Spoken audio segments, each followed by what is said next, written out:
Hello, and welcome to the New York State Trustee Handbook Book Club. I'm your host, Ron Kursop. Tonight, I'll be helping guide our discussion through board development, recruitment, orientation, education, and evaluation. And I'm really excited to be here tonight with over 150 plus of you, being that it's so lovely outside. So it's wonderful to have you all here. If this is your first time joining, the Trustee Handbook Book Club is designed to help the New York 6,000 plus library trustees strengthen their knowledge, navigate governance challenges, and better support their libraries. To start out, I see a lot of you have already done this, but please introduce yourself in the chat box. Share your name, your library, and how long you've been a trustee. I'd also like to thank our co-promotional sponsors, the New York State Library, the Public Library System Directors Organization, the Library Trustees Association, and the Public Library section of NYLA. Their support helps make programs like tonight's possible, so thank you so much. So for tonight, here's what to expect. We'll start out with an overview of tonight's topic from our speaker, and then we'll answer your pre-submitted question, or we'll answer some pre-submitted questions, and then after that, we'll open the floor to a live Q&A. We love hearing all of your questions and experiences, so please feel free to put them in there. As a quick reminder, submit questions using the Q&A feature that you can see at the bottom of your screen. Those will help us organize and make sure that we get to as many as possible. Any general comments you have, you can put right in the chat. Our team tonight includes Laura Chrissy from the Mid-Hudson Library System providing technical support. We have Brian Hildreth from the Southern Tier Library System and myself from Owl Library System who will be moderating tonight's Q&A. And of course, our featured presenter, Rebecca Smith-Aldrich. Rebecca is the Executive Director of the Mid-Hudson Library System and a nationally recognized leader in public library governance. She's the co-author of the Handbook for Library Trustees of New York State and a founding force behind the Sustainable Libraries Initiative. As always, we're thrilled to have her again to guide tonight's discussion. And with that, I'll hand things over to Rebecca to kick off tonight's session. Take it away, Rebecca. Thanks so much, Ron. And I agree. I'm surprised at how many folks are here tonight, given how lovely it is out, at least here in where I'm living in the Hudson Valley. It sounds like where Ron is too. We appreciate your time and attention tonight on our topic, which is board development, which sometimes kind of slips by the wayside when we aren't really paying attention, but it is something that we should not be leaving to chance.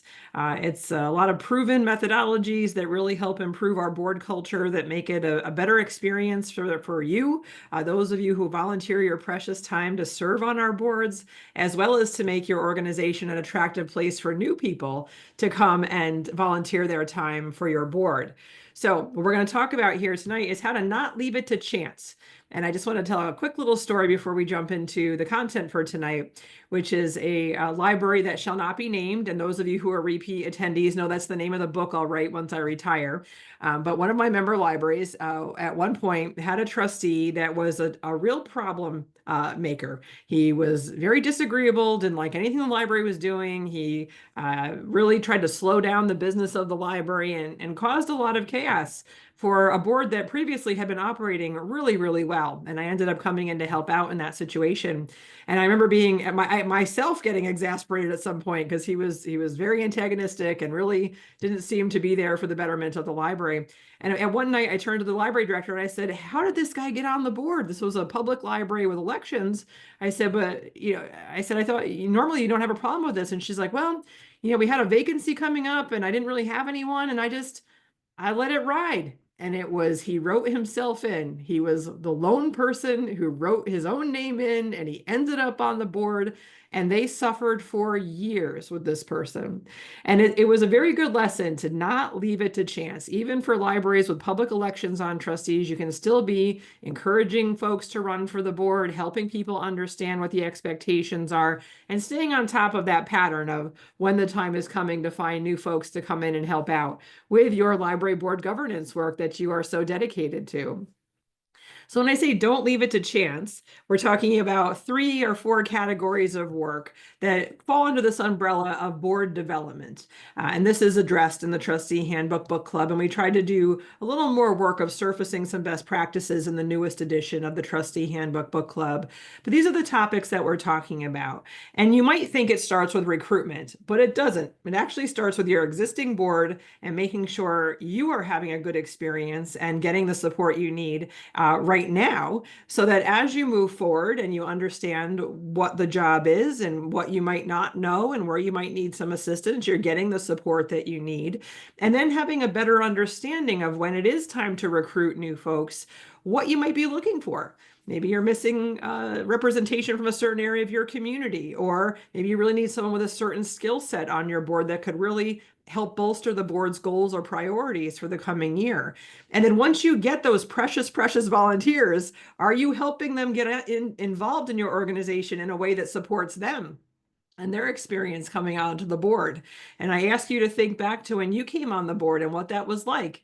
You might have felt like you were dropped into the deep end. You might not have understood everything that was being talked about. It might have been several years until you got the hang of everything that was going on.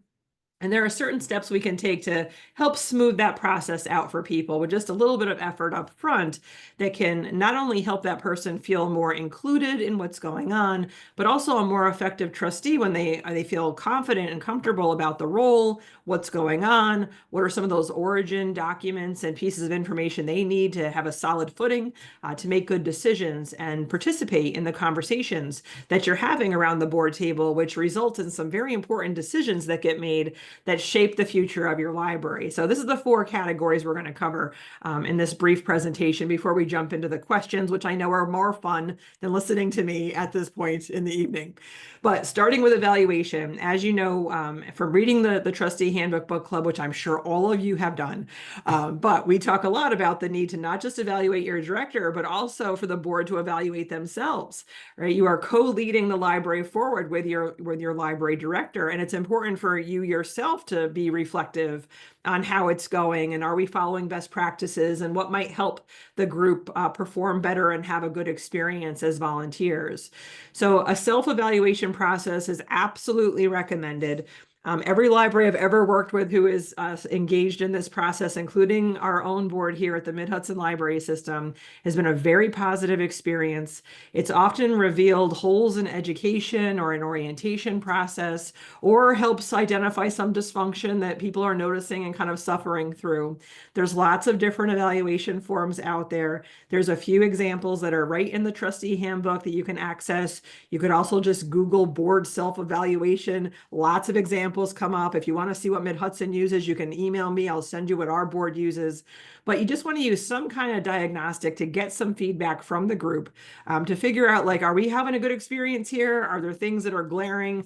Are we having a personality problem? Where might we kind of shine up our work here to make sure it's going well for everyone? And this can then identify where you may need to do some work, either from a group opportunity for education, or recognizing that, you know what, we found out at one of our board meetings, our member library meetings, that the smaller library did this evaluation and they found out half the board did not know how to read the financial reports. That's an important thing to understand, that we're not having a very full conversation if not all of us understand those. So this can help reveal, I don't want to say weaknesses, but opportunities perhaps for things to be better as you move forward in the work of the board. So something to institute if it's not already there, and timing it well so your director is participating in this as well. They can share their perceptions of how things are going. And again, separate process from your director evaluation, but equally as important to make sure that the group dynamics are going well and folks are getting the support they need to do the work. That should inform education at some level. As most of you know, and I'm not going to take it personally if you're just here to get the 90 minutes of credit to go towards your 2 hours that are required by New York State law.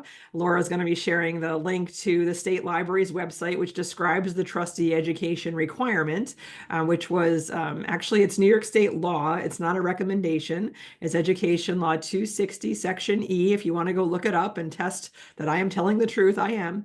It does call for 2 hours every year.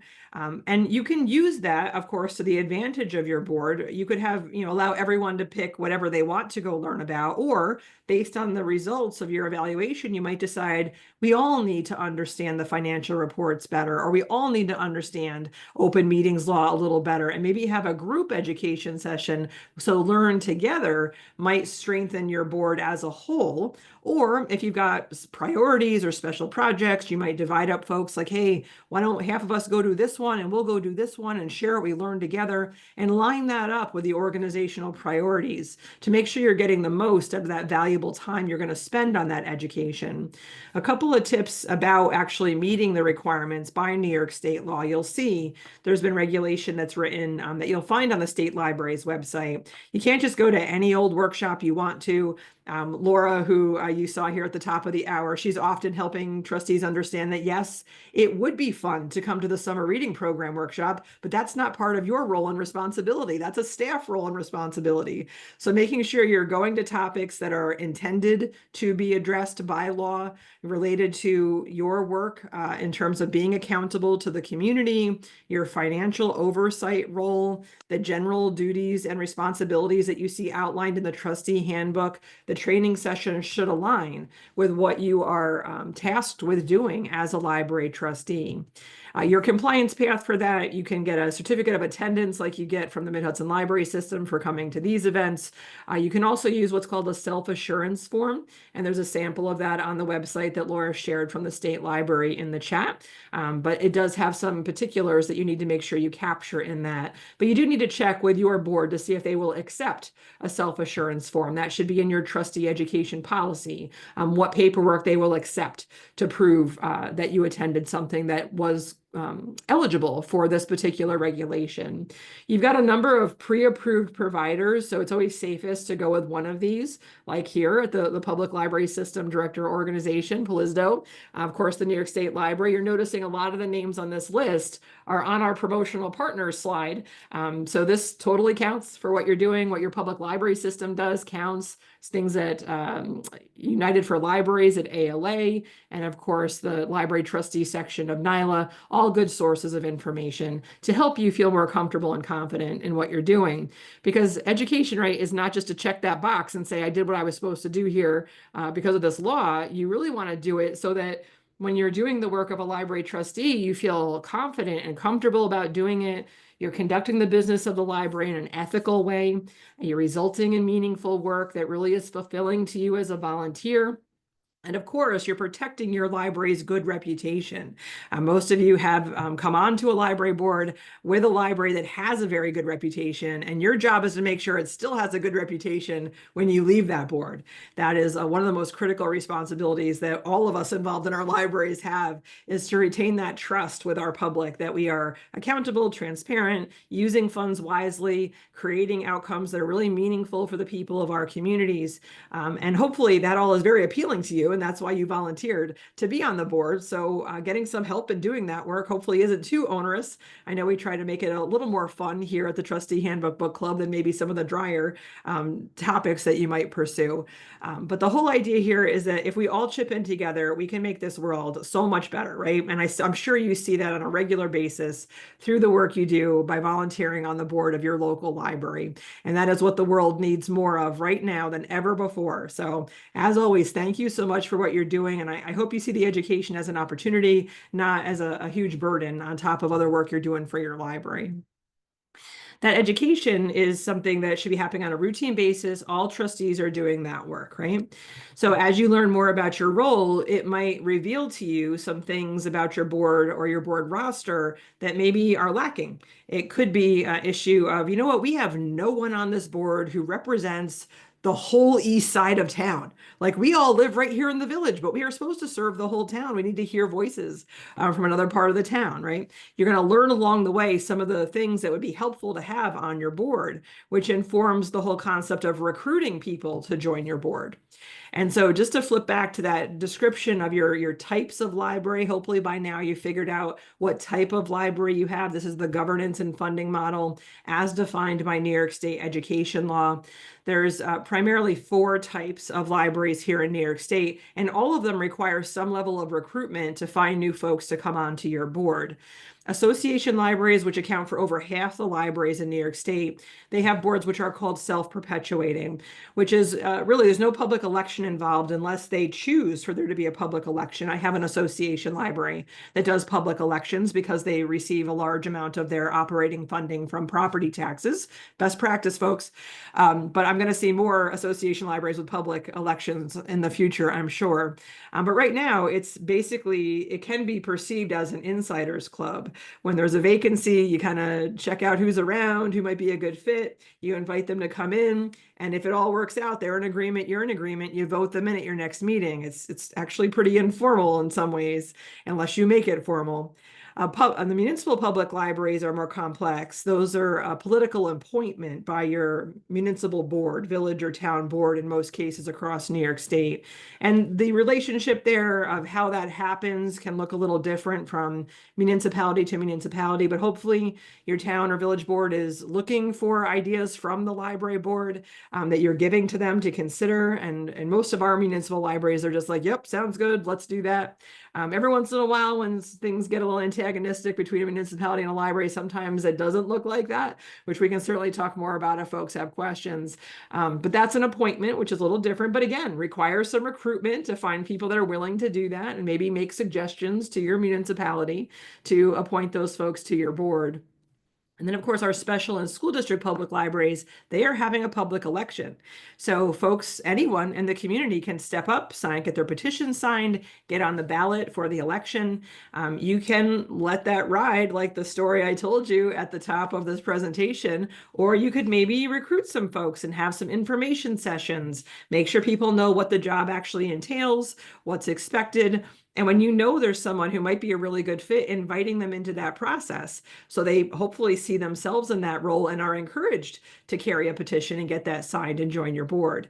So again, some library directors are very concerned that they don't want to, what they call meddle in that process, but it's also something you can't not meddle with, right? You have to have some kind of pipeline to have folks come onto your board that are well-intentioned, want to do the work, understand what the work is. And so leaving that to chance isn't always a great idea. Again, having just the right in there, as we can see, sometimes can go sideways. One of my libraries, their community elected Mickey Mouse one year because there was no candidate. They were just writing in names, and Mickey Mouse actually got 3 votes. I'm not sure if there was some collusion there or not, but again, don't leave it to chance. I think it's unprofessional not to have a candidate on that ballot, and that's something that you as the board can absolutely influence. Now, where are you getting these candidates from? How were you recruited, right? How did you get on the board? Maybe someone asked you, maybe you were keeping an eye on what was going on. Maybe you were formerly a member of the Friends group. Maybe you're a longtime patron and you wanted to figure out how to give back more to your organization. So, getting the origin story of your current trustees of how they were recruited might be interesting, but being more deliberate about that recruitment, I think is pretty important, particularly to make sure you've got good representation on your board. So again, we've talked about considering the representation across your service area. It could be the geography, it might be gender, it could be age related. We've got some of our board members, have been on the board for a very long time, and they just had their friends come on the board over time, and they're all of an age. And if we all turn over at the same time, we're going to have a lot of vacancies all at once, which isn't always super healthy for our boards either. So thinking about the representation and the demographics, who lives in this community and are they represented in our organization, particularly on our board? You also want to think about your community connections, depending on what your library's goals are here in the future, things you're working on, particularly if you've got like a building referendum, a major capital campaign, you're going to need some deeper community connections that help you increase the network of reach you have across the community. And so you can be strategic thinking about, who's well connected in town, who knows a lot of people, who's an opinion leader here that might be willing to come and serve on our board as well. And then sometimes you're looking for someone to have that critical personal skill that could help ease how we run our boards. So thinking about skill sets that can be helpful to bring on to the board. And sometimes it's a cross-referencing of several of these things to find a really great recruit for your board, right? Maybe you're looking for someone who's a strategist, right? You're moving into your long-range plan cycle, or you've got a building referendum coming up and you need someone who's got that kind of Machiavellian thinking going on to make sure the library is protected in that effort, or someone who you want to maybe think about secession. Maybe everyone on the board currently has taken that turn being board president. No one else wants to do it. When we recruit the next person, let's make sure it's someone who's comfortable being a leader, who is visionary about where to lead organizations or perhaps this library. So hopefully that gives you a sense of where we're going with this. Is it's not just someone with a heartbeat, right? It's not just someone with a pulse. We're looking for folks that are bringing skills, connections, representation of our communities that are going to enhance our ability to serve our communities and govern in a way that's very transparent, relatable, and responsive to those that we serve. I brought a little case study for you here. This is one of my member libraries, the Patterson Library. They're an association library, so they have that very open, self-perpetuating process, but they've created a process for themselves. So on their website, which Laura's going to share the link to in the chat, you can see they've got information and an application right on their website. So it's not an insiders club. If people are wondering, like, wow, how do you get on the library board? You can learn about that right on the website, which is an absolute best practice. This is a great model because it provides some information up front. It provides an invitation to come to the board meetings and see what's going on. And then the application process really asks people to articulate the why. Well, why are you interested in coming on this board? What do you think you could bring to this situation to help the committee that oversees the elections for the board make some good decisions? And they've built a really, really well-oiled machine over there at the Patterson Library. Highly effective board. They tackle big projects. They look for skills they need to make good things happen. And they've really used this process to their advantage. I also, as I said, love the fact that it's just so transparent. It's not about who you know. It's about what you're bringing to the table that is being considered in a more, I think, objective way, perhaps, than a lot of association libraries process are perceived. And I'm saying perceived here very clearly, because I'm not saying that you are being subjective, but some people may perceive you to be subjective because they're not seeing how they would have a path to join the group. So I think you want to depersonalize it, create a process as best you can as an association library, and really follow some of those best practices for the public election opportunities to have information sessions, make it clear what the timing is to be a part of joining the board, and what that process looks like, instead of just kind of leaving it to the last minute and running around hoping someone wants to join the board. Being more deliberate about that, I think, might serve you well in the future.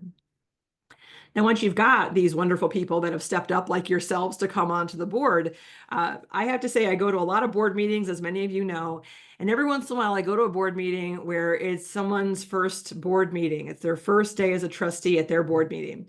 And more than once in the, 25 plus years that I've been going to libraries, I've found myself sitting next to the new person and, chit-chatting before the meeting. Hi, how are you? They have no idea who I am. They don't know who anyone else at the table is. They're not quite sure was there an agenda for this meeting? I think I'm supposed to be here. They said it was my first meeting. They don't have any background on what they're doing, why they're there. For 3 months, someone thought I was their library director because I said I was the director of the Mid-Hudson Library System. They had no context for what was going on. And this is why we want to actually spend some time and energy on doing orientation for our new trustees when they come on board. And I'm wondering how many of you here tonight had an orientation process, or how many of you just kind of winged it when you got there and you figured it out, you sussed it out as you went through it. But you'll see there is a whole section on the trustee handbook about orientation. Like, let's help people get off to a strong start. Let's get them some of the basic information they need about our organization. Let's not make assumptions they even know what the mission statement is, or what our policies are, what our strategic goals are moving forward. Really basic stuff about where the money comes to run the library. Things we're working on right now that they're kind of coming into the middle of. Basic things about who's who, a staff list, a list of the board members, who's the leadership of the friends group, giving them a sense of who does what, maybe using that chart in the trustee handbook to explain, the director manages the day-to-day operations. Our job is to govern the library. The friends are over there having an awesome time raising money and making friends for us in the community. Actually giving them a tour of the building and the website. So when you're talking about things, they have some reference points. These are really the basics, right? That many of us wish we had sooner when we joined joined boards. But this is I don't want to say a gift. I think it should be a prerequisite before someone comes to their first meeting. They have access to all of this information and a chance to ask some questions they might have. The orientation process is usually run by the director and board president as a team. Sometimes you might have a committee that's devoted to board development. If you have a larger board, maybe that committee is helping with that as well. But your director should definitely be a part of that. They're going to be able to answer a lot of operational questions a new person may have. Here at Mid-Hudson, we do an annual orientation for our new and newer trustees. We have a larger board, 15 members. And the thing I love many things about my board, but one of the things I love the most about them is when we have the orientation at the beginning of the year for our new trustees, almost all of them stay. They say they learn something new every time, which might be true, but I also think they want to be there to meet the new people and spend a little more time with them and show that we're really a team working together on behalf of the library system.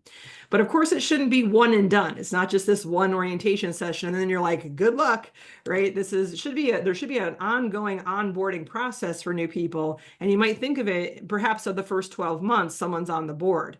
So it's that orientation session is part of that process, but then there needs to be other checkpoints for that person to make sure they're getting the support that they need.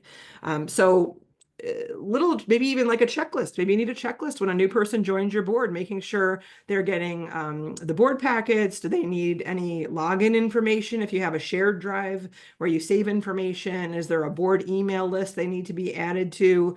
For folks here like in Mid-Hudson, they need to have their login for the training on demand platform. What are some of those basic kind of access points they might need as a new trustee? Doing a mentor or a board buddy system can be helpful, particularly for larger boards. We have a lot of larger boards in our system here. And I know we have one library that has 25 people on it, the maximum number you can have on a library board in New York State. And they use a mentor system because otherwise people kind of get lost in the rush. People kind of forget about them because there's a big group, they're moving forward on some big things they're working on, and the new folks are kind of left in the dust to just fend for themselves. And so they instituted what they call a mentor program, which we also have here on our board at Mid-Hudson. And it just assigns one person to take responsibility for that new trustee. So the board president isn't expected to do that too.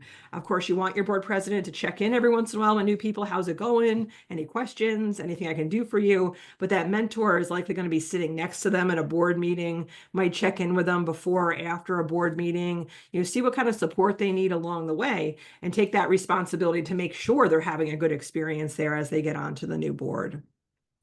Coming to training, most library systems across the state do some kind of entry-level trustee essentials workshop or webinar, and helping that person connect with that pretty quickly in their tenure is going to answer so many of their questions, give them even more context, not just about your library, but about the library ecosystem of New York, maybe a more full explanation of their roles and responsibilities, basic stuff about participating in an open meeting, which some people have not had experience with before.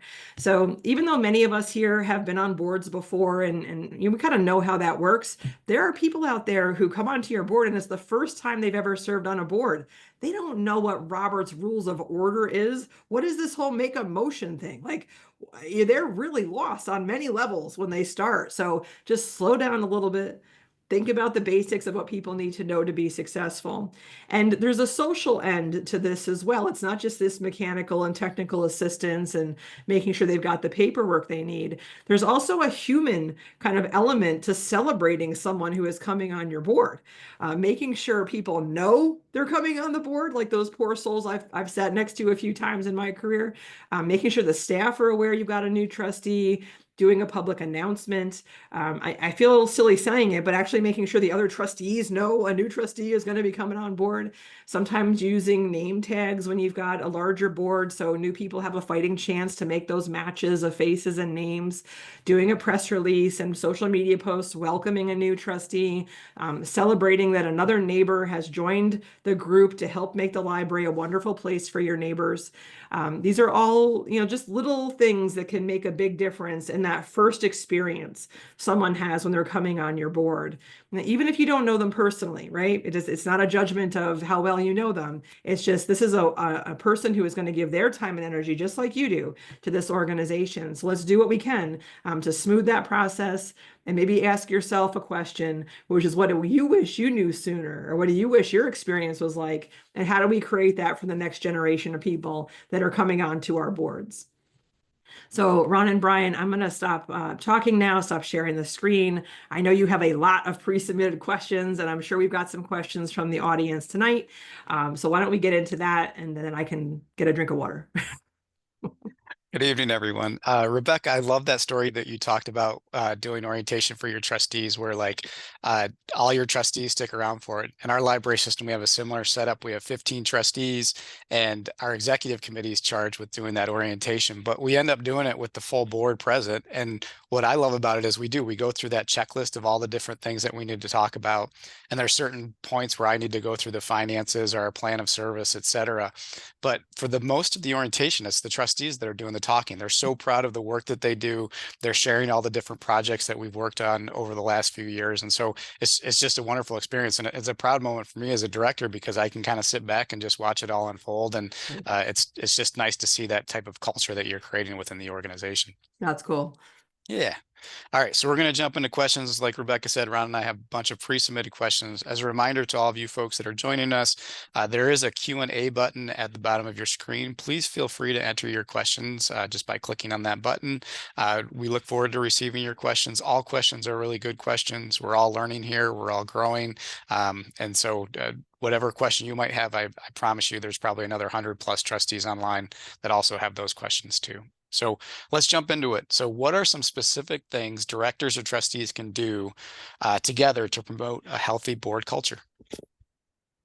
That doesn't happen overnight, right? Like I know when our organization went through some hard times a number of years ago, about a decade and a half ago, and it became kind of toxic and people weren't getting along. And I remember thinking about that as I spent so much time with our member library boards and really tried to think about the boards I enjoy visiting the most. What makes that culture so good?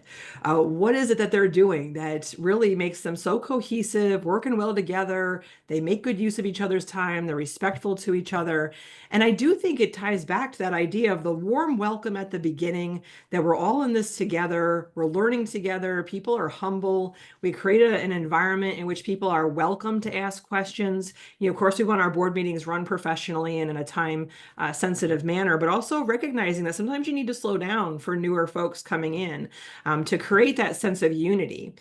There's that famous cycle of development for group dynamics that anytime you've got new folks coming into the group, it's going to create, I don't want to say chaos, but a little bit of friction, right? Because not everyone now has the same level of understanding of what we're working on. So those key components of a warm welcome, the orientation to give people a fighting chance to know what's going on, reminding people, if you're the board president, being really mindful of a new person at the table, like, hey, folks, let's stop using the acronyms tonight, or, hey, let's make sure we all know who we're talking about tonight. And it's not about singling out that new person, but it's just that acknowledgement that we might not all have that same information, and being empathetic about that, I think, goes a long way.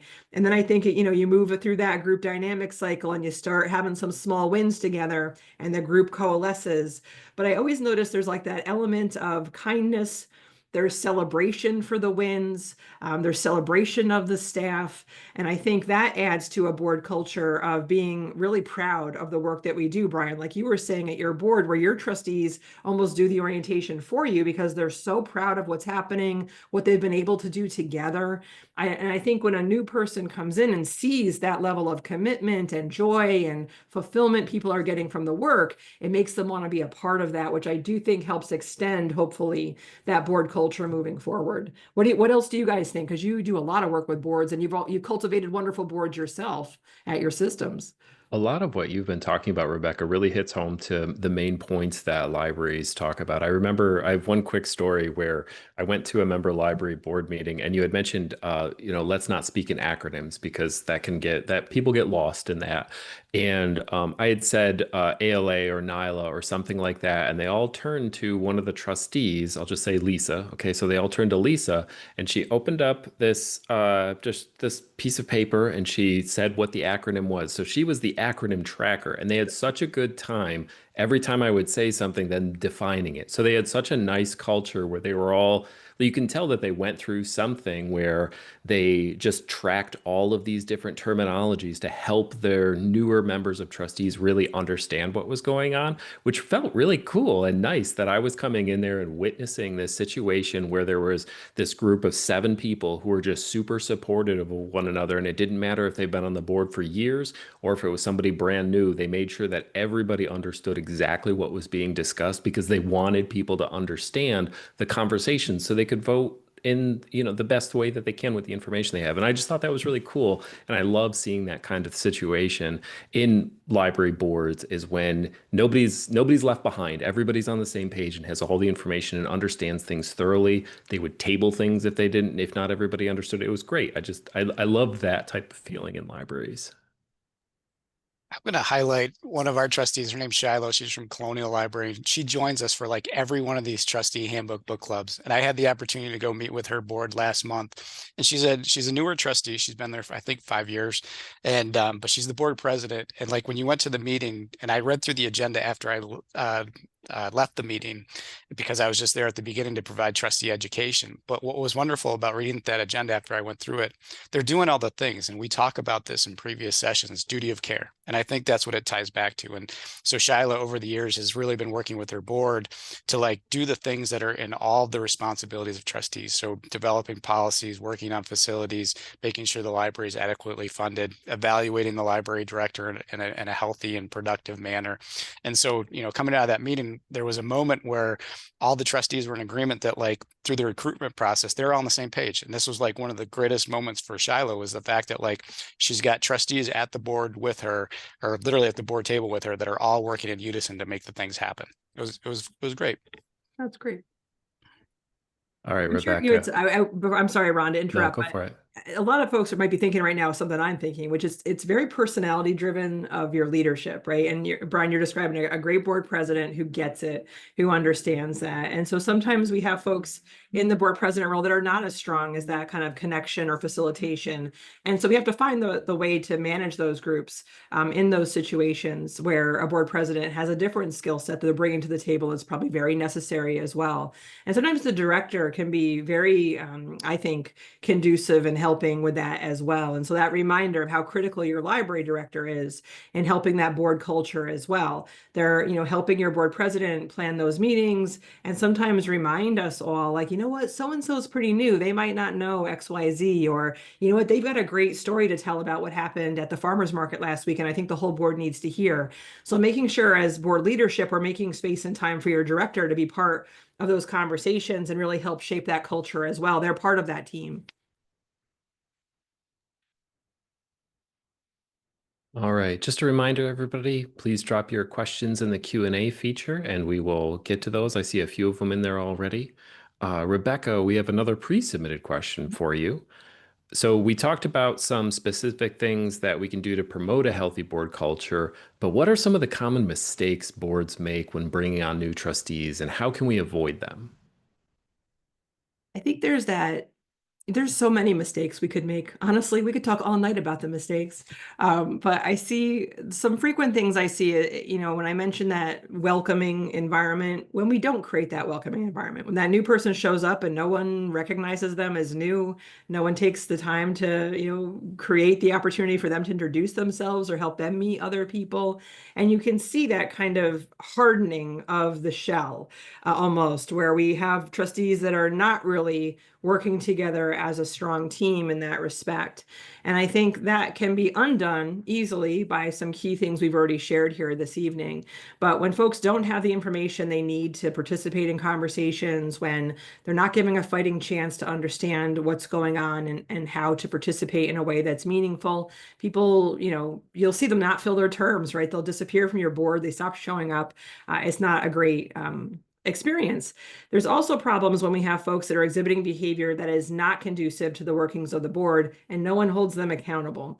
So that's another thing I've seen happen where someone's not coming, they're coming in late, they're not prepared, they're talking out of turn, they're slowing down the business of the library, they don't show up for a couple meetings in a row, and no one speaks to them about that behavior and how it's impacting the rest of the board. That I have seen build resentment over time as well.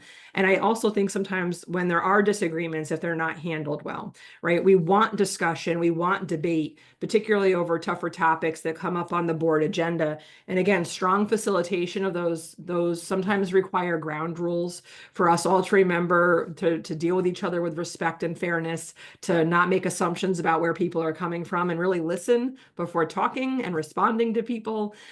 So sometimes when we do the board self-evaluation, it can reveal some of that friction that may need some attention moving forward. But I bet you guys have your greatest hits of mistakes as well to share. So I hope you'll jump in. Yeah, I have two of them that I'll add to your list, Rebecca. And the first one is when you run into a library board that only focuses on compliance. So compliance is very important. There's lots of stuff that libraries need to do in order to maintain their charter, make sure they're in compliance with minimum standards. But all that stuff, you get it once you get it in there and you're working through it, it kind of just becomes clockwork. What you don't want to do is lose that balance between governing the library and then that part with sharing why the library matters, what it's trying to achieve, and how trustees can help with that, because that's the inspirational thing, right? That's how you attract people to be able to serve on your library board. So make sure you get compliance done, but then don't lose that fun part of being on the library board, which is seeing how trustees can help that. And then the second one, which Rebecca has touched on a lot in tonight, as well as many of the trustee handbook book clubs that we've talked before, is failing to define the roles of the different people involved. So whether it's an officer of the board, the director, a different affiliated group with the library, but giving every new trustee a clear sense of what's expected from them in terms of, like Rebecca said, attendance, preparation, advocacy, strategic input, and then talking about what the roles of those other affiliated organizations or the director or staff are too. So just making sure everybody knows where everybody's coming from and what they're supposed to be doing. Yeah, and I support everything you guys just were talking about. I mean, I'm going to mention our mentor, Jerry Nichols, who would probably say, if you're not in it, maybe you shouldn't be on the board to begin with. And I think it is important to recognize that, like, give yourself some grace. Like, all of you are going to make mistakes as trustees. We as directors make mistakes all the time. And so you got to give yourself that patience and recognize that that is just going to happen. But it goes back to the idea of duty of care and just showing up. And like Ron just went through that whole checklist of all the different things that you do kind of have to take it seriously from a standpoint of, like, this is a really important role. And I think we're learning in real time how important a role it is when it comes to, like, things that we're seeing taking place at the federal government. And when, people are trying to take away the very institution that we're trying to serve, that hurts. And so, like, we have a real responsibility to step up. So I do think it is important that we take it seriously, but also we recognize we got to have some fun with it, and be able to joke around at meetings and treat each other like with complete and total kindness, but at the same exact time have fun with it. All right, so I'm going to jump into our next question. It kind of builds upon a little bit of what you were talking about before, Rebecca, but maybe we can dig a little bit deeper into it. So how do you deal with a board member who exhibits behaviors and habits that go against the good of the board, i.e. showing up late to meetings, never reading things before meetings, taking up board time with questions, comments that just aren't productive? Seems like, they're just not exercising the duty of care, and they're kind of going against the grain of what everybody else is trying to accomplish. there's assumptions in that question, right? Like, are we assuming they got training, or do we know if they've ever been on a board before? Have expectations been clearly stated by the board president? There's a lot of different factors that go into making sure the board as an organization has done their part to avoid behavior like that happening. But then you just have some folks that even if you did everything right, they're still going to behave like that. And that kind of behavior does need to be addressed if it's chronic. And I think a board president has that role to chat with them in an empathetic way to say, you might not realize, but this pattern that has established perhaps of them coming in late or not being prepared, it's kind of hobbling some of our discussions. What can we do to make this, a little easier for you? And they might be like, oh, wow, I didn't realize that could happen 6 times in a row, or like, whatever it is, they might, have some level that they were not aware of it. Other times it's just them. That's their personality. I have someone in my life who's like that. So there has to be some grace there, as that word you used there before. But I do think that at some point, if it's chronic, they're not owning it, they're not trying to course correct it, it continues to be a problem. There's another kind of, it's almost like a progressive discipline path when we've got our workplace environments. You can use a similar pattern with a trustee who's acting out or not being really a team player, where you have, that conversation to bring it to their attention, see if there's some course correction to that behavior. If it continues or gets worse, there's another conversation, perhaps now not just the board president, but another member of the executive committee sits down with that person. What's going on? Can we help with this? If you're continuing to see it, maybe an escalation to a conversation like, are you sure this is the right place for you? Is this really where you want to be right now? It seems like you got a lot going on in your life. Maybe this isn't the right time to be on the board, and try to create an exit plan for them that's, nice, no strings attached. We totally get it if this is not the right time for you. You want to leave the board? That's totally fine. Oh, you got something going on personally, you need a leave of absence? We could probably make that happen. But, move them along, because I think the chronic behavior wears away at the goodwill of the rest of the trustees who are watching this, and it's dragging down their experience on the board. Resentment builds over it. You'll see really snarky behavior sometimes emerge during those meetings, or eye rolling, which is not only unprofessional, but damaging to the library's reputation should you have a visitor from the outside. I teach a class that I know some folks on this call are aware of, called the Public Library Administrators course, which I inherited from Jerry when he retired from Long Island University. And part of it, I have the students go and visit other library boards. And at the last class, when they were reporting on the boards, one of the boards they went to visit, this was the exact behavior they were observing as an outsider visiting a library board, where folks obviously didn't like each other. They were being snarky to each other. No one had read the board packet, and it was a horrible experience.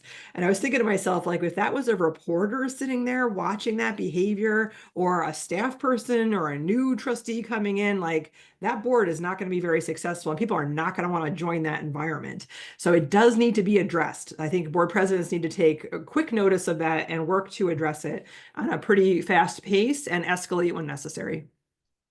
I've seen enough situations where folks will just walk off the board, and you're losing the really good trustees. You're losing your A-list trustees because you're entertaining the shenanigans of a D-list trustee. And so, like, that's just something, like Rebecca said, you got to nip in the bud right away, because it's going to also make it very difficult for you to recruit new board members. And I do also agree, like, the approach is like trying to give them a respectful out, like one, just having a mindful conversation with them. I've been part of those conversations before as a director with the board president, saying, hey, look, it seems like things aren't in alignment with what we're trying to accomplish here, our mission, goals, and values. And so, like, what is it that we can help you with? What kind of training can we provide? And then after that conversation, you hope it gets better. It's kind of like a performance improvement plan. But then if you continue to see those same behaviors, then you have to have another more difficult conversation about, like, what are next steps for us to figure out a way for you to respectfully resign? And if they hold the line on it, our last after party, I think Jerry and Rebecca talked for about 10 minutes about the removal of a library trustee. And so that would be another great resource to check out after tonight, if that's something you're dealing with. And Brian, I don't know if you've had this experience yourself, but I too have been part of some of those conversations, and 90% of the time the person is so relieved.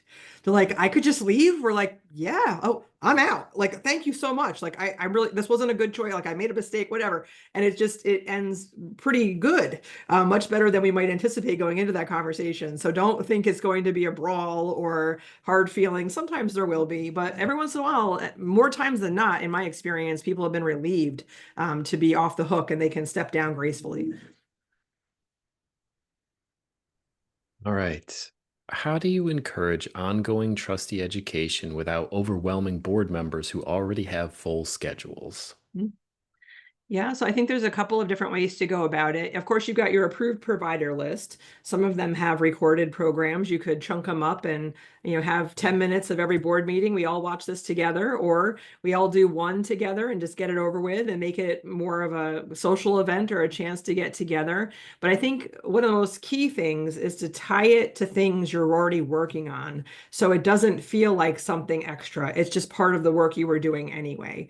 So if you're on a committee related to policy development, or you're on the facilities and building and grounds committee, going to training that aligns with the work you're doing in a committee or for a special project on the board makes it feel less like something extra and really that value add that you need to be as good as you can be on the topic you've been assigned or you volunteered to work on for the board. I agree with that one a lot, Rebecca. And right now we're doing in our system, we're doing our long range planning cohort. And every one of the positive things that I told trustees is if you participate in this, it counts towards your trustee education. So you get a plan out of it and you're learning a ton for your library locally. So I think pairing it with the activities that you're currently doing, great idea. All right, we've got a lot of really good questions coming in right now through the Q&A button. Let's get to one more pre-submitted question. We all thought this was a good one, and then we'll move on to those other ones. If a trustee resigns midterm, what's the best way for the board to handle that vacancy to maintain continuing and momentum?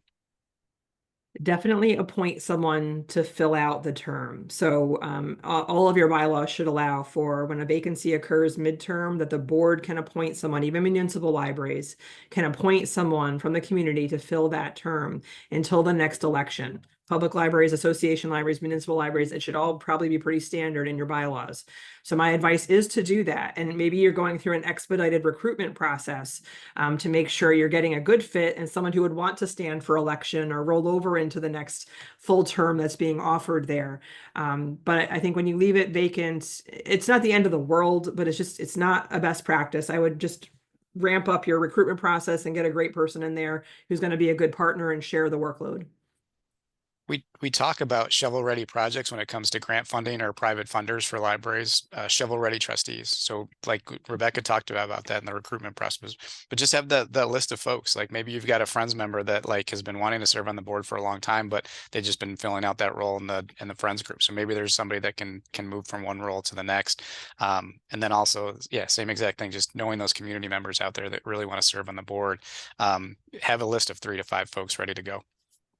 Our board has a nominations and elections committee. There's, ways to have some vetting or kind of scanning going on. So I think that's a great suggestion too, Brian, that you've got some folks in mind that are waiting in the wings maybe, or you've been kind of buttering up to take the role for a long time and making sure you've got some folks lined up over time, not just waiting until there's vacancies. I like that.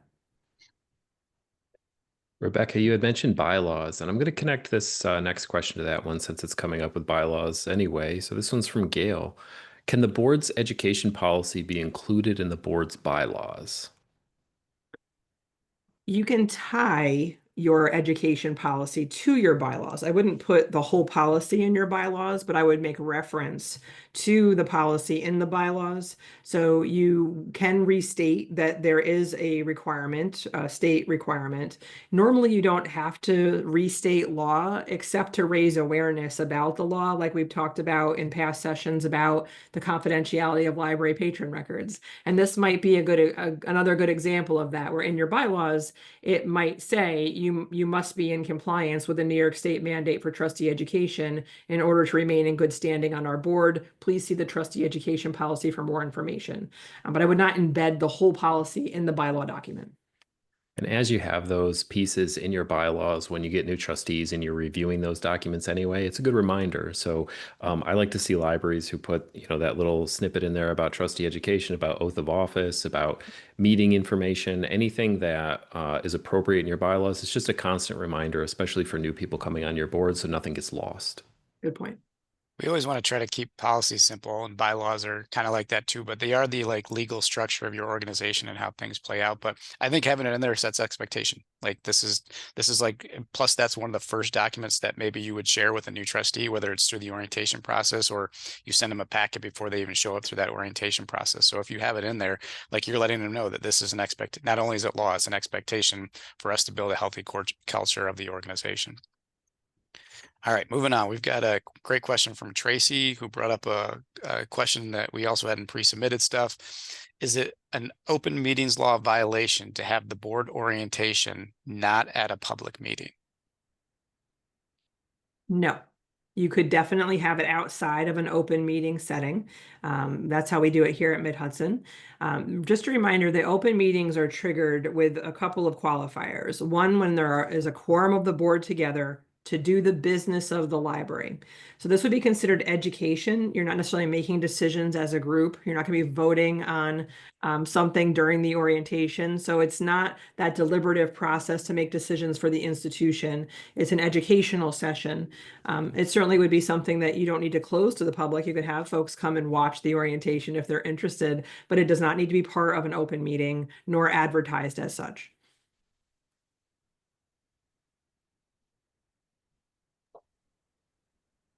All right. How do you remove a trustee who uses board meetings and email to promote their own activities, misses meetings, and doesn't really pay attention? We got a grab bag of complaints about that Yeah. guy. I think you do have to take those things one by one. There are some things that are clear violations of your bylaws or your conflict of interest policy, or maybe even, well, let's stop there. We'll say those two first. If you've got in New York State law, any trustee who misses three consecutive meetings without notice, they're automatically off the board. If they're giving lame excuses, it might be something that needs to be addressed. Have you defined what excuses are reasonable for someone to be absent from the board? The self-promotion issue could be violating your conflict of interest policy, and that would need to be addressed. So unfortunately, you have to take each of those accusations one by one to see where the intersection is, either with your bylaws, a policy, poor behavior that needs to be addressed with a conversation. But when you've got someone who is truly dysfunctional, who hasn't met the test of that easy out of 3 consecutive meetings without notice being missed, they're causing havoc. You've spoken to them. There's no rectification of the situation. There should be a procedure in your bylaws for the removal of a trustee, where basically 2 trustees of the board can bring charges against another trustee saying they're violating this policy, they're behaving in an unethical manner. You can make a case against a trustee, but there's a very specific process and education regulation that you have to follow to then basically hold a hearing to have that person removed from the board. So that's the extreme kind of end of the spectrum of how you get someone off the board. It's much better with those kind of like nudges, course corrections, conversations, escalations. You can certainly use some of the mechanisms in Robert's Rules of Order when someone does not comply with some of these things to suspend their privileges as a kind of a slap on the wrist. But usually most folks get the hint once they're being spoken to by the board president or 2 members of the executive committee, this isn't working out, and they'll bow out beforehand. But every once in a while, you'll get someone who will dig in like a tick, not going anywhere, doing what I want. And that's when you have to trigger that higher level process and regulation for the removal process. Ron, you got anything else on that? No, I thought that was a good one. Thanks, Yeah. Rebecca. Kate asked a question about, I think it opens up a bigger conversation around term limits, but she wanted to know, like, what's the average length of a trustee's term, or what's the longest of a trustee's term? And so we actually had this conversation within our system, and so we had to actually address it through our bylaws in terms of how long a trustee can actually serve on the board. But it depends on how you set up your charter, and your bylaws align with your charter. But you could do 3 3-year terms, or you can do 2 5-year terms.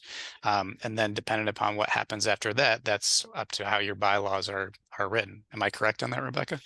I think that's correct for association libraries. My understanding is for public libraries where there's a public election, if it is the will of the people to elect someone, there is no limit on the number of terms they Right. can serve. I would say, though, I think 3 years is average for what I've seen across at least our library system, 3-year terms. And in association library settings, I hear exactly what you just described, Brian, is what I normally hear from our association libraries. And that seems to be the trend in our area too, is a lot of libraries are switching their terms from 5 to 3 years. And then what Rebecca said with publicly elected board with no term limits, true. Keep in mind that when you set your officers, those are a year and the board selects those. So we've had situations where trustees they're reelected to boards, and then the board keeps putting them in that one officer position. That can change too. So even you can have longstanding trustees who serve different places on that board as well. So keep that in mind. Yeah, I think there's like two levels of like term limits there, particularly like when we're talking about association libraries.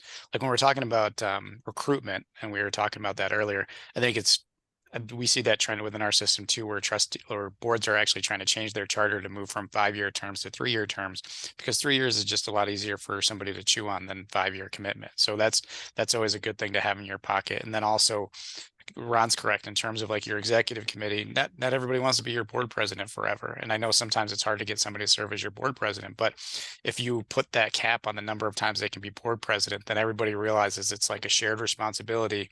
They also know that when they sign up for it, there's a little bit of light at the end of the tunnel. So it seems a lot more manageable than if like it's something that you're just going to be there forever at. Because there's plenty of trustees who really want to give and serve, but maybe they don't want to lead the board meeting or take meeting minutes, or depending on your structure, be the treasurer. There's lots of different things. There's lots of different ways to contribute. And we were talking about board presidents. So this next one that came in, how do you get the board president to delegate responsibilities to other board trustees to develop a team unity approach? Any thoughts on that one, Rebecca? I love these very specific questions.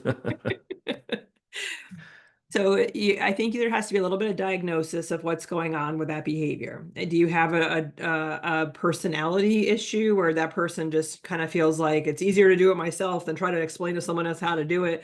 Do you have someone who has for many years carried that board on their back, and if it wasn't for them, many things wouldn't have gotten done, and it's just kind of habit to them now? Is there a way that there needs to be maybe a stronger committee structure on your board so they have a place to delegate things?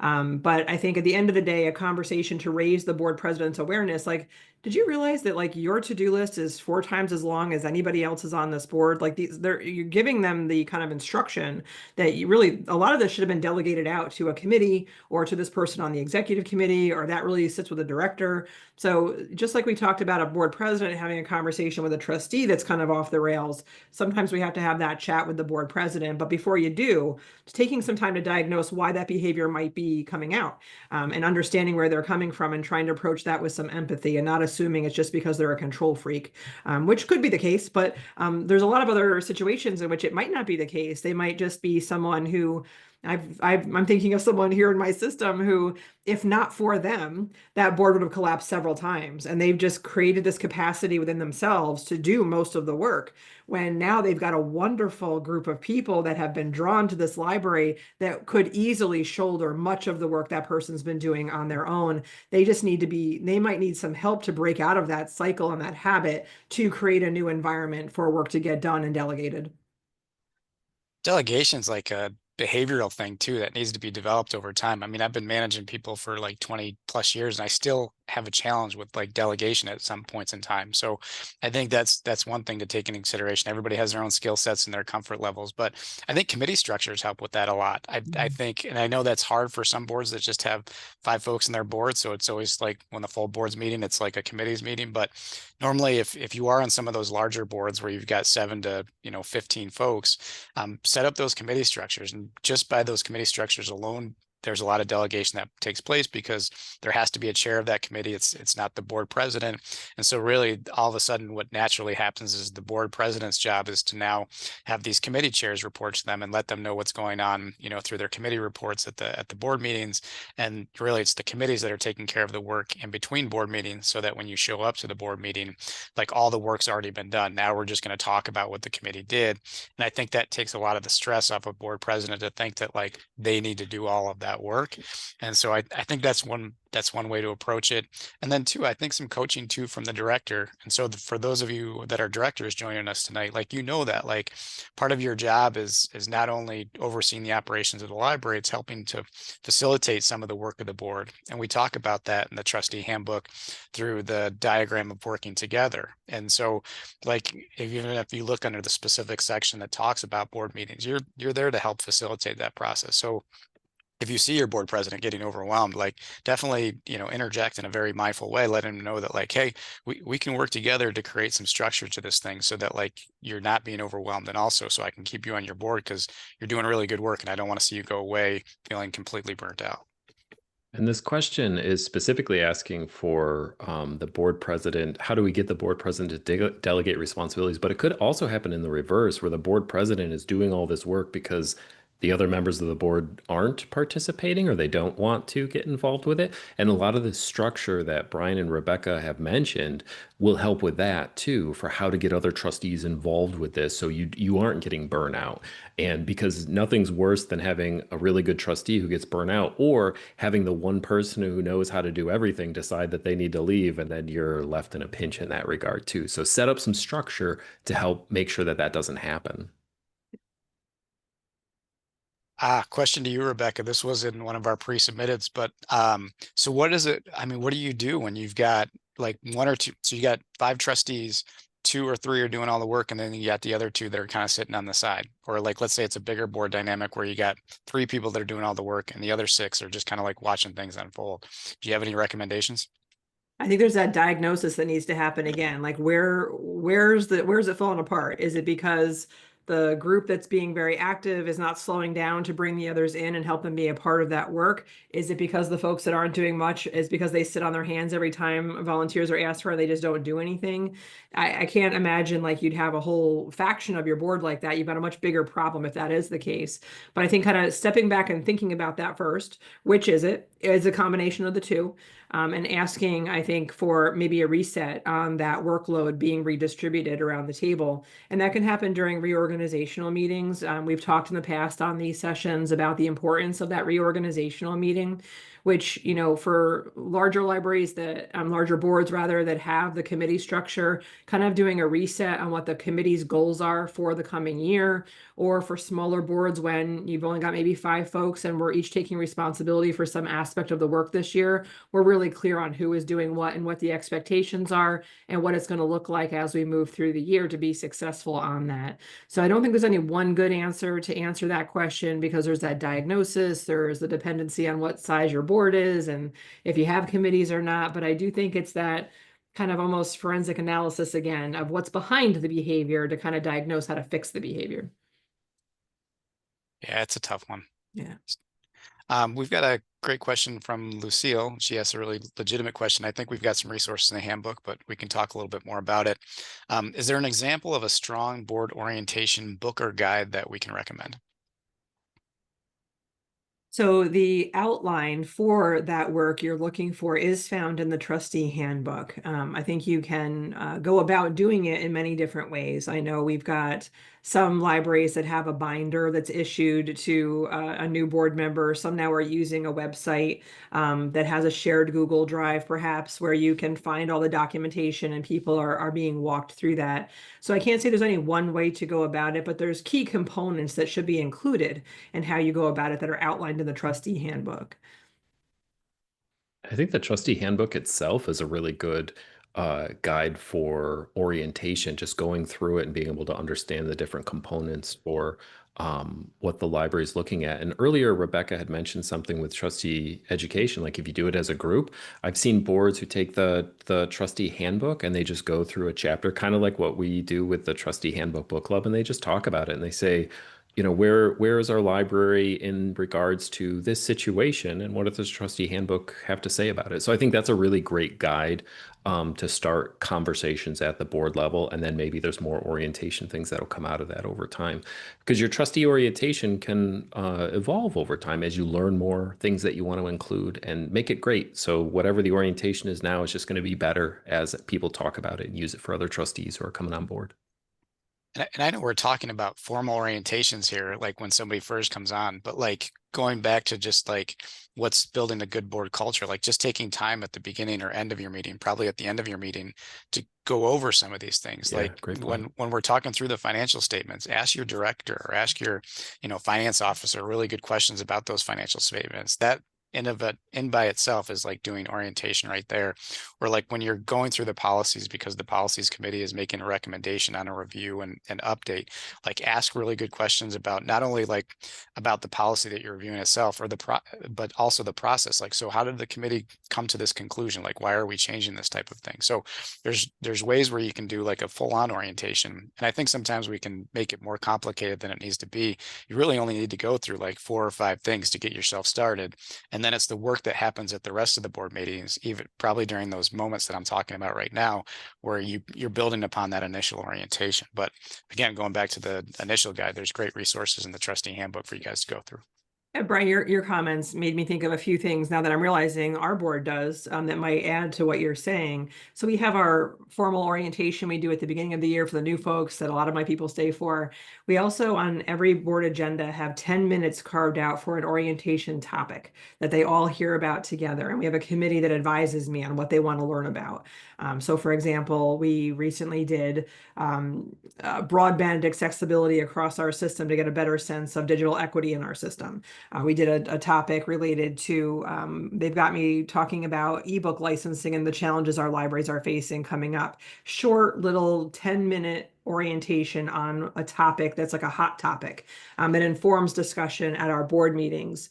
A couple of other things we do, we have committee charge statements, like really clear statements of what each committee is expected to do. Each committee reviews that statement at their first meeting every year.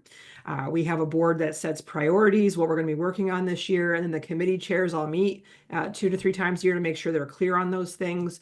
So there's other things to bake into the year and how we run our boards that help, in little ways, reinforce, but also create opportunities for questions about very basic things.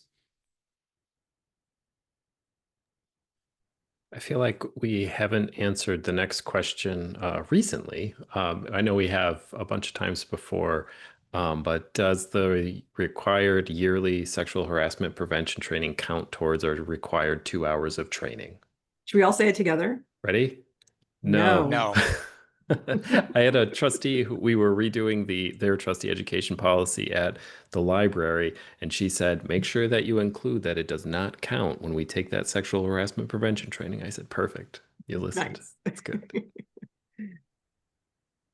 Different law. Yep. Let's jump in. This is an interesting one from John. Is there any political movement to change the current library formulas of association, municipal, school district, and special libraries? Do you think changes should happen? There's no current effort from top down, at least, to reorganize that or rethink that. And some of you who have been to these sessions before have heard me warn you all that that could happen at any time. As you may have heard Jerry say over the years, if you've come to sessions he's done, he was a huge proponent of all libraries becoming school district public libraries if it was kind of a zero reset to redo it.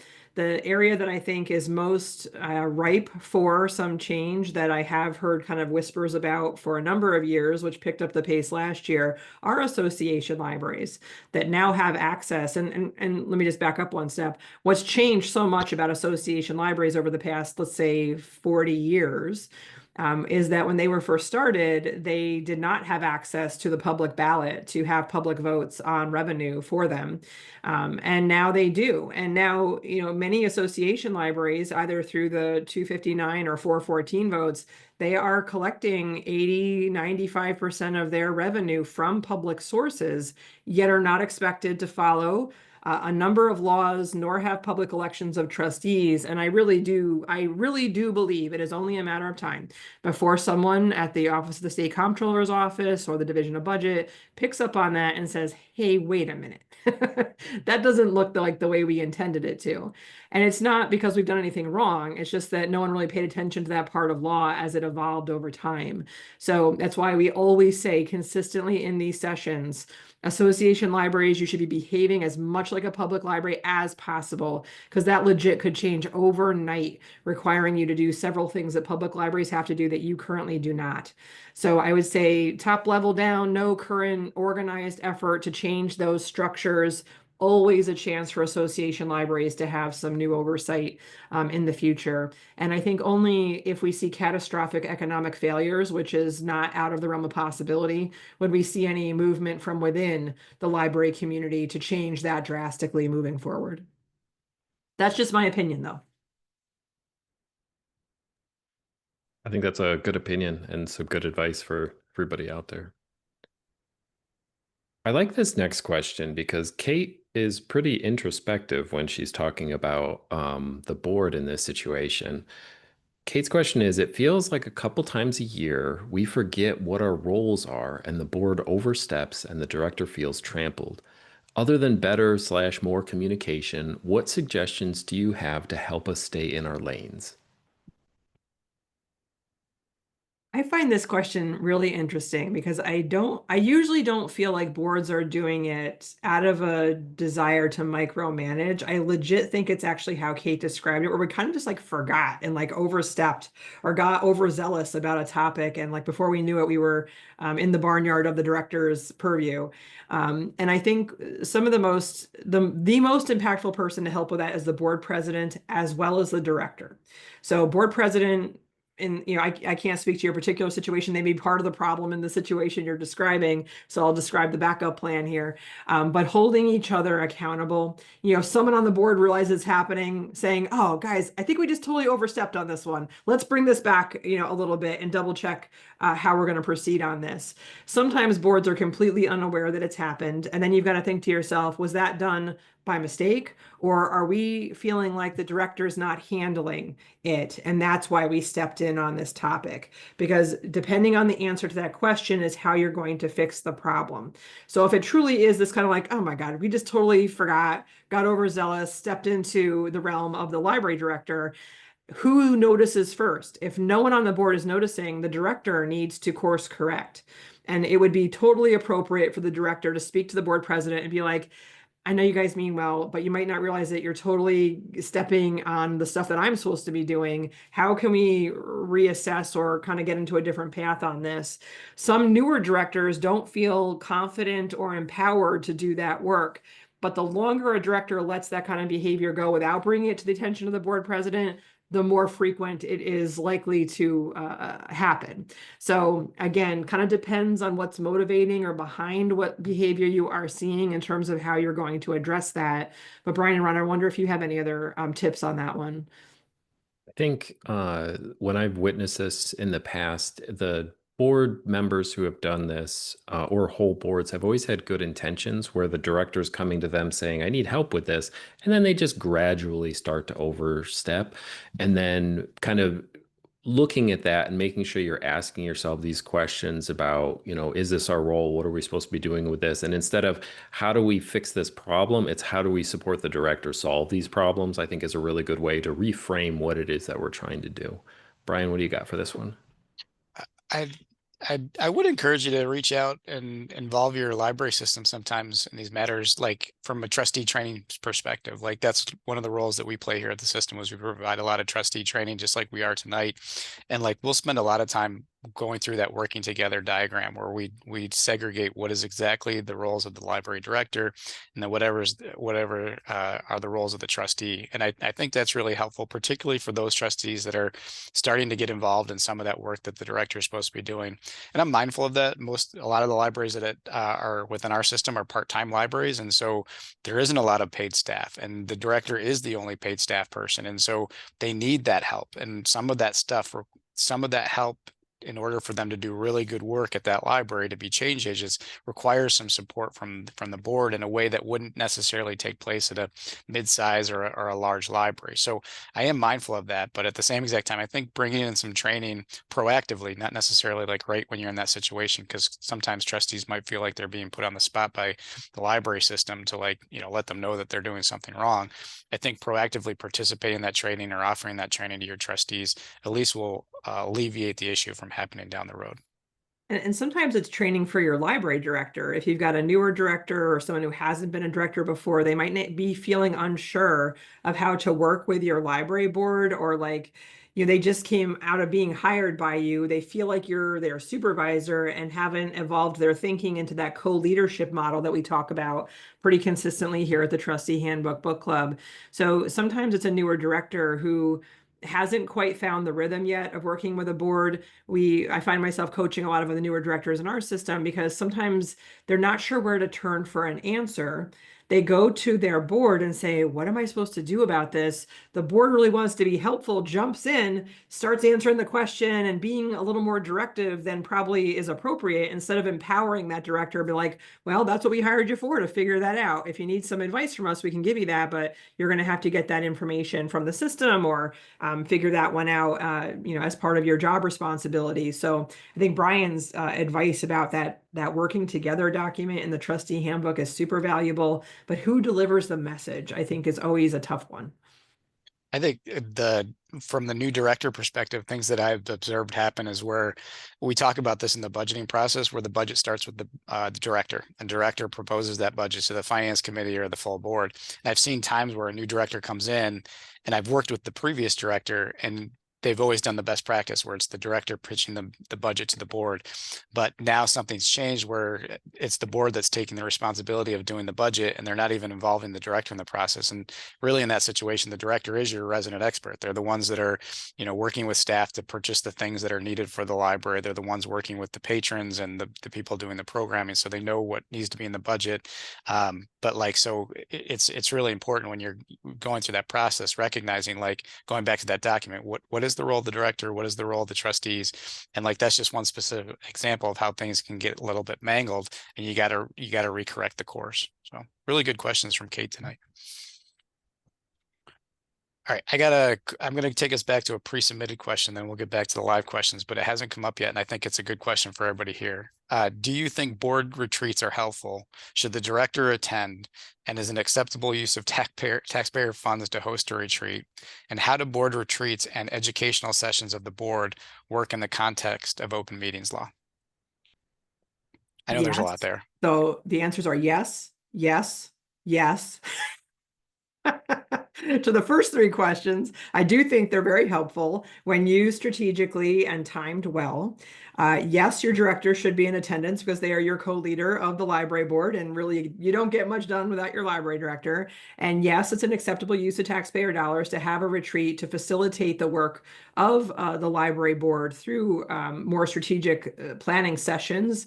We always talk about well-run board meetings going at a pretty fast clip, right? You're doing the business of the library, you're getting through things, you're making the decisions in a timely manner. There's not often a lot of time there to have those strategic discussions, or to get the lay of the land, or get a bigger kind of picture of what's going on and choosing your strategic directions going forward. So retreats, again, when strategically used well, don't just have a retreat to have a retreat. Hopefully it's tied to maybe your planning cycle, which Ron is so great at describing. It can be part of that process. That's pretty reasonable. Some boards do an exercise. There's actually the Patterson Library, who I highlighted earlier. They do something every January called a Blue Sky meeting, where the board does get together and does their annual planning for the year in a kind of a retreat setting. So all of those things are appropriate when done well and thought through. The fourth question there about how does it interplay with open meetings law is a sticky one. So my opinion, and we could ask the Committee on Open Government about it, I do think it falls under open meetings law, which might be uncomfortable if you think about it, because sometimes you want to have a conversation about some tough stuff, and you might not want a lot of people watching you have that conversation. But the truth is, when we go back to that answer we gave earlier this evening about when is something an open meeting, when a quorum of the board is together to do the business of the library, you're triggering open meetings law. And that's what you're doing at a retreat. A quorum of the board, hopefully everyone is at that retreat, and you're getting together to consider how to do the business of the library moving forward. So it is reasonable to think someone could come and watch you have those conversations and figure out where you're coming from in the decisions that you come out of that retreat with.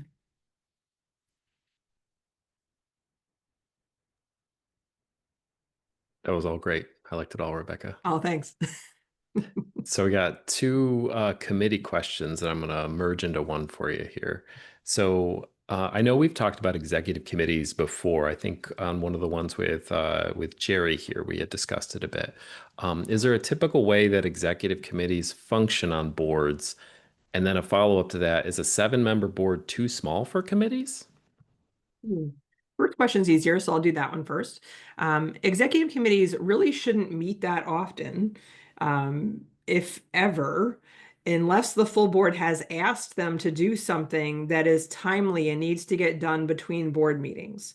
So an executive committee, and first you need to go read your bylaws to see what language is there in defining your executive committee. Sometimes it's a little light on language. It might just say the executive committee will be made up of these 4 officers or 3 officers.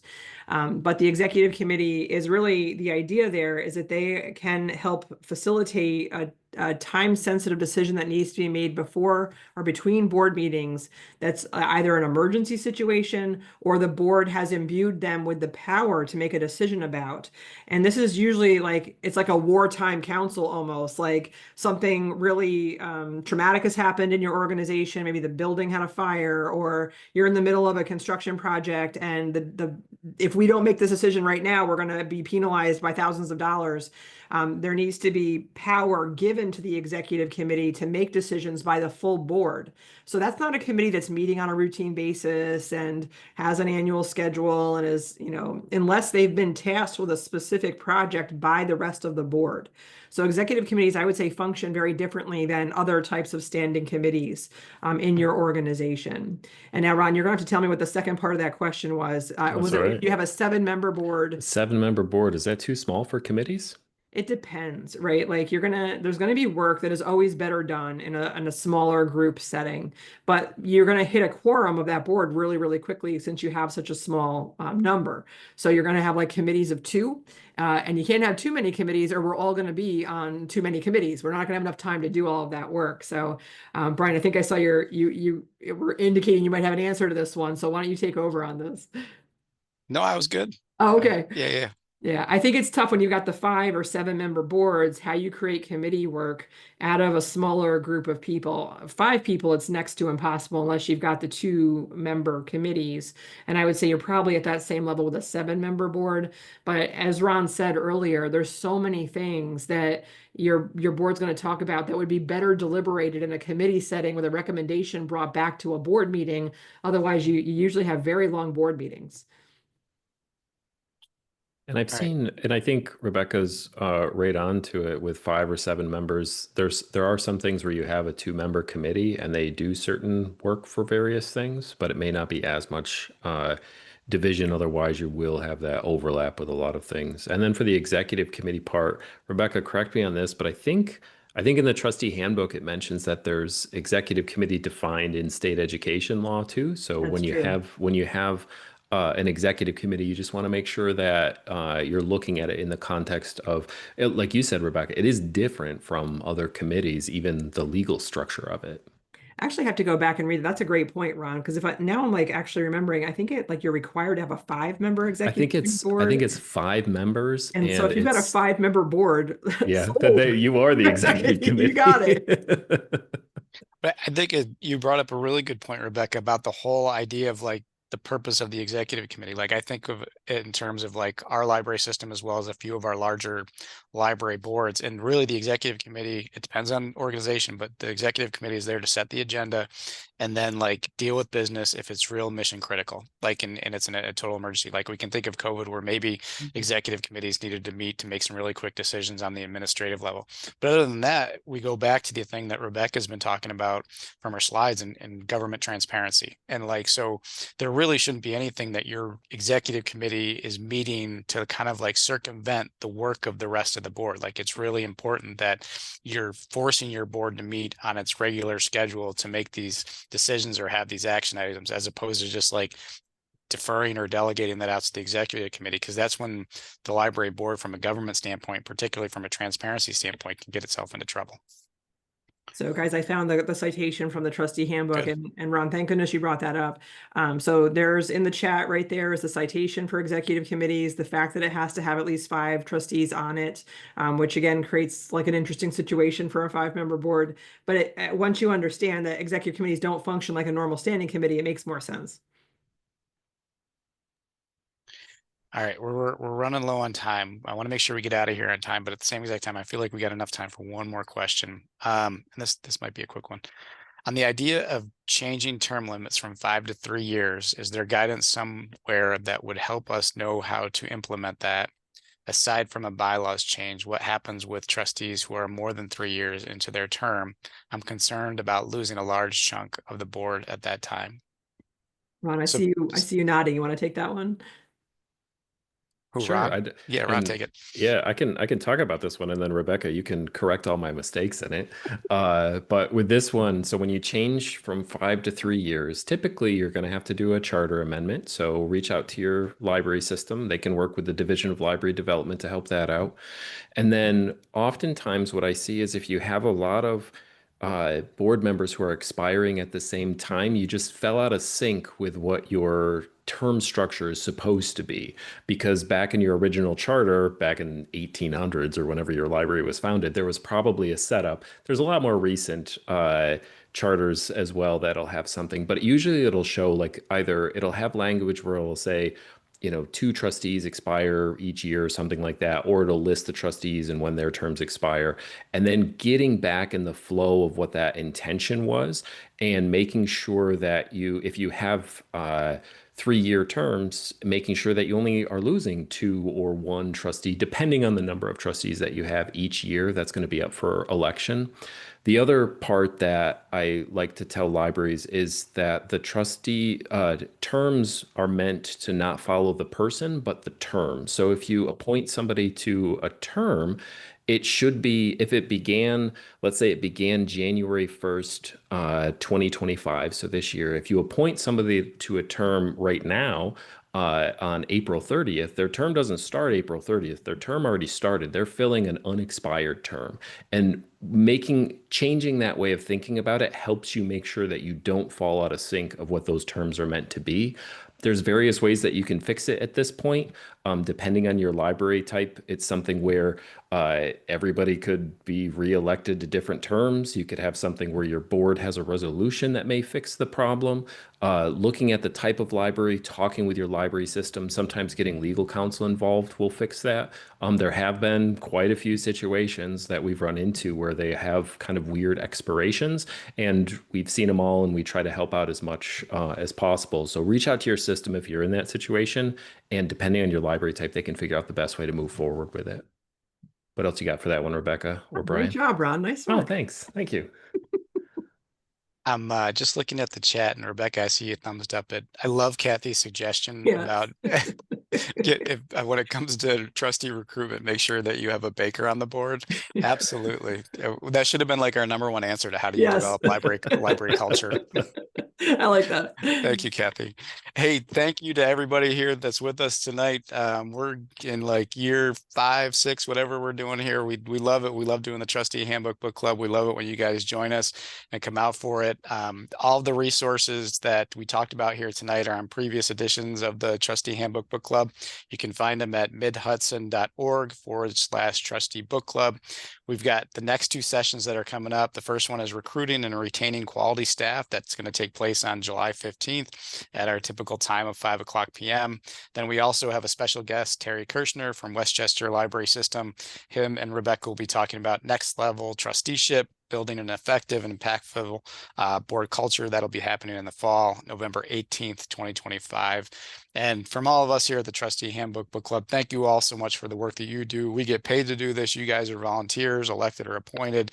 And it's a tough time to be working and serving right now in libraries. And just know that the work that you're doing matters. It makes a difference in the world that we live in. It makes a difference in our communities. And I think if we're acting locally in the way that we are, we can have a really good impact on the way things turn out for us in the near term and long term. So thanks a lot, guys. We love you. We appreciate it. And we look forward to seeing you guys again at the next one. Thanks, everyone. Nice to see you. Thanks so much. Take care.